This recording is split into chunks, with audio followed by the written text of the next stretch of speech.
Hello dear student, कैसे हैं आप सब। आई होप आप सभी बहुत अच्छे होंगे। डियर स्टूडेंट, आज हम लोग बात करेंगे 12वीं क्लास के रसायन के चैप्टर नंबर 11 के ऊपर बात करेंगे। जो हमारा चैप्टर का नाम है एल्कोहल, फिनॉल और ईथर। और हमारा वीडियो आपने देख ही लिया होगा। 11 चैप्टर हम लोग देखने के पहले 10 को जरूर देखें, ठीक है। तो उनको आप देख लेंगे तो पूरा आपको समझ में 11 ऑटोमेटिक आने लगेगा, ठीक है। क्योंकि वैसे ही पार्ट हमको 11 में मिलने वाला है, जो हेलो एल्केन और हेलो एरिन का पार्ट है, ठीक है। उसको समझ लेंगे तब आप 11 को आसानी से समझ सकते हैं, ठीक है। तो चलिए वीडियो को स्टार्ट करते हैं। हम लोग देखेंगे एल्कोहल क्या होते हैं, ईथर क्या होते हैं और फिनॉल क्या होते हैं, ठीक है। हमारा चैप्टर का नाम है एल्कोहल, फिनॉल और ईथर, ठीक है। देखेंगे एल्कोहल, ठीक है। तो इनका इंट्रोडक्शन हम लोग कर लेते हैं। जो चैप्टर का नाम है एल्कोहल, उसके बाद हम लोग बात करेंगे। देखिए इसका महत्व कहाँ पर है। हमारे दैनिक जीवन में बहुत जगह पर इनका हम लोग प्रयोग करते हैं। जैसे हम लोग बात करें, जैसे हमारे पास बनते हैं कागज़, बनते हैं कागज़ के फैक्ट्री बनते हैं, वहाँ पर हम लोग प्रयोग करते हैं जो कागज़ बनते हैं। अगर हमारे दैनिक जीवन में कागज़ नहीं बने तो क्या होगा। हमारे जीवन में कागज़ अगर नहीं बने तो बहुत सारे कार्यालय काम नहीं हो पाएगा। अर्थात हर जगह पर आप देख पाएंगे कि कागज़ का हमारे जीवन में बहुत सारे जगह पर उपयोग हम लोग करते हैं। न्यूज़पेपर उसी से बन रहे हैं, है ना। बहुत सारे जगह है जहां पर आप इनको यूज़ करते हुए देखें। स्प्रिट आपने देखा होगा, जहां पर आप वार्निश वगैरह प्रयोग करते हैं ना, वहाँ पर भी ये मिला हुआ होता है। अर्थात देखें तो हमारे दैनिक जीवन में इनके बहुत सारे तरह से हम लोग प्रयोग करते हैं। फिनॉल का प्रयोग करें, कीटनाशक के रूप में इनको हम लोग प्रयोग करते हैं। मारने के लिए, बैक्टीरिया को मारने के लिए इनका हम लोग प्रयोग करते हैं। ईथर का बात करें तो ईथर हमारे पास आपने देखा होगा, जैसे नेल पॉलिश वगैरह होते हैं वहाँ पर भी ईथर कुछ मात्रा में मिला होता है, राइट ना। और ऑर्गेनिक कंपाउंड में ये हमारे पास लैब में इनका ज़बरदस्त रूप से इनका हम लोग उपयोग करते हैं, ठीक है। तो इनका इंट्रोडक्शन आप पढ़ ही सकते हैं। चलिए देखते हैं एल्कोहल कैसे दिखते हैं। तो ये हमारे पास R होता है और इस एल्कोहल से कैसे बनेगा, तो ये हाइड्रोजन को हटा के अगर हमारे पास ये क्या आ जाता है, OH आ जाता है, तो इसी का नाम होता है हमारे पास एल्कोहल होता है। अब दूसरा है हमारे पास फिनॉल क्या होता है ना। फिनॉल क्या होते हैं, ठीक। फिनॉल क्या होगा, हमारे पास एरोमेटिक रिंग होता है, मतलब ये बेंजीन का रिंग होता है। अगर इस बेंजीन के रिंग से हाइड्रोजन को हटा के अगर हमारे पास क्या आ जाता है, OH आ जाता है इस तरीके से, तो इसको कहते हैं हम लोग डियर स्टूडेंट फिनॉल कहते हैं, ठीक। और ईथर के बारे में हम लोग बात करेंगे। ईथर क्या होते हैं, तो ईथर के बारे में हम जानते हैं इनका सामान्य सूत्र होता है RO और ये क्या होता है R। इनको हम लोग पूरा कंप्लीट कर देते हैं। चलिए ईथर के बारे में क्या जानते हैं। ये R के जगह में ये दो प्रकार के होते हैं, पहले तो ये जान लीजिए। एक तो सम्मित होता है, क्या होता है, एक तो सम्मित ईथर, और एक और होता है हमारे पास असम्मित ईथर। असम्मित ईथर, इनको इंग्लिश में कहते हैं डियर स्टूडेंट असिमेट्री, ठीक। असिमेट्री ईथर, ईथर लिख लीजिएगा, ईथर, ठीक। और इनको कहते हैं सिमेट्री ईथर, सिमेट्री, ठीक है। सिमेट्रिक या सिमेट्रिक या सिमेट्री भी बोलते हैं, है ना, सिमेट्री ईथर। देखिए यहाँ मेरे पास ऑक्सीजन है, यहाँ मेरे पास ऑक्सीजन है और यहाँ पर मेरे पास ऑक्सीजन है। तो अगर ये मेथिल हो, ये भी हमारा मेथिल हो, ये एथिल हो C2H5 और ये हमारा C2H5 हो, ये हमारा C3H7 C3H7 हो। और यहाँ देखिए जरा, ये ऑक्सीजन है, यहाँ पर भी ऑक्सीजन है, यहाँ पर भी ऑक्सीजन है।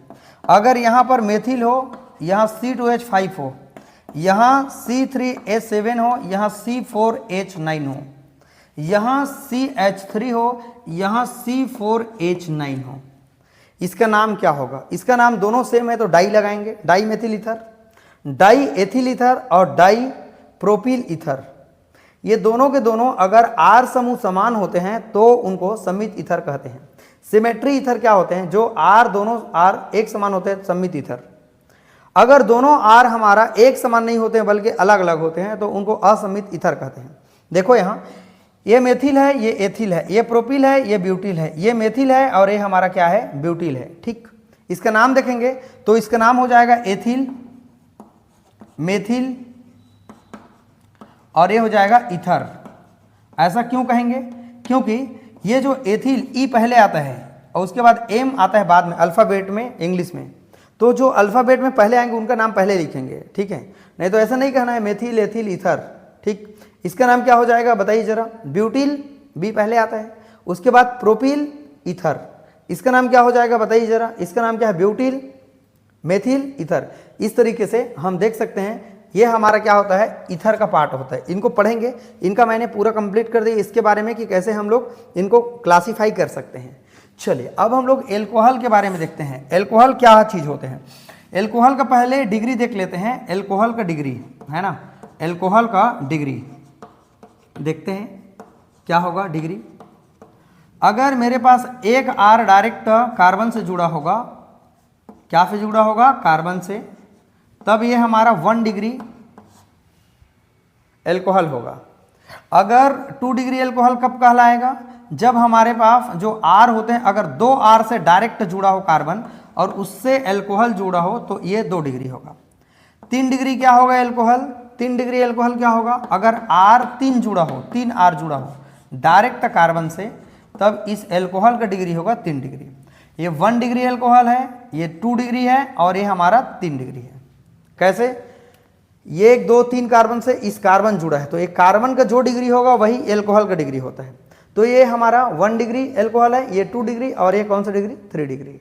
ये 1 आर से जुड़ा है, ये 2 आर से जुड़ा है, ये 3 आर से जुड़ा है। तो पहले ये कार्बन का डिग्री देखेंगे 2 डिग्री, उससे जुड़ा एल्कोहल 2 डिग्री, इससे जुड़ा एल्कोहल 1 डिग्री, इससे जुड़ा alcohol 3 degree. I hope clear आपको समझ में आ गया होगा कि कैसे हमारे पास डिग्री होता है। एक बात और आपको बता रहा हूं, जब भी सिंगल बॉन्ड दिखेगा तो sp3 संकरण होता है, याद रखिएगा। मान लीजिए यहाँ पर कार्बन है और यहाँ पर सिंगल बॉन्ड है और यहाँ पर एल्कोहल जुड़ा है तो ये होगा sp3 संकरण होगा यहाँ पर। अगर यहाँ पर कार्बन है और यहाँ पर डबल बॉन्ड है और कहीं पर एल्कोहल जुड़ा हो तो ये 2 डिग्री हमारे पास होगा। अगर कार्बन के बीच में अगर ट्रिपल बॉन्ड होगा और कहीं पर भी हमारे पास OH जुड़ा होगा तो इसका डिग्री हमारे पास क्या, डिग्री नहीं, यहाँ संकरण होगा, यहाँ sp2 संकरण होगा और यहाँ asp हमारे पास कौन से संकरण हो जाएंगे हमारे पास, देखो 2 तो sp2 होगा और यहाँ क्या होगा, sp संकरण होगा। ये संकरण है, सिंपल चीज है। जहाँ ट्रिपल बॉन्ड होगा sp संकरण, डबल बॉन्ड होगा sp2 और सिंगल बॉन्ड होगा sp3 संकरण यहाँ पर काम करते हैं। आई होप इतना आपको समझ में आ गया। चलिए इनके और आगे पार्ट की ओर आगे बढ़ते हैं। ये आपको बेसिक है आज का जो क्लास है, बेसिक के साथ में इनका इंट्रोडक्शन पार्ट अभी है और इनको अगर आप समझ लेंगे तो आगे आप समझ सकते हैं। अगर आप नहीं समझें तो बिल्कुल आप आगे को समझने में आपको दिक्कत होगा।